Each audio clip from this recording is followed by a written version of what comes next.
এইটো এটি ভাল লগা বিষয় আৰু সৰ্থেবাৰী থানা এলেকাত ধাৰাবাহিকভাৱে ড্ৰাগছ মানে ধৰি থকা হৈছে আৰু আজি সন্ধিয়া সময়ত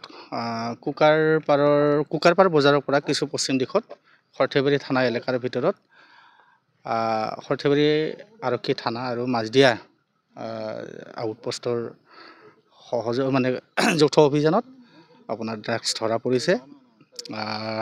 ড্ৰাগছৰ পৰিমাণ হ'ল 7.53 গ্ৰাম। আগলৈ এনেকুৱা ড্ৰাগছৰ বিৰুদ্ধে হওক বা মাদক দ্ৰব্যৰ বিৰুদ্ধেই হওক সৰ্থেবাৰী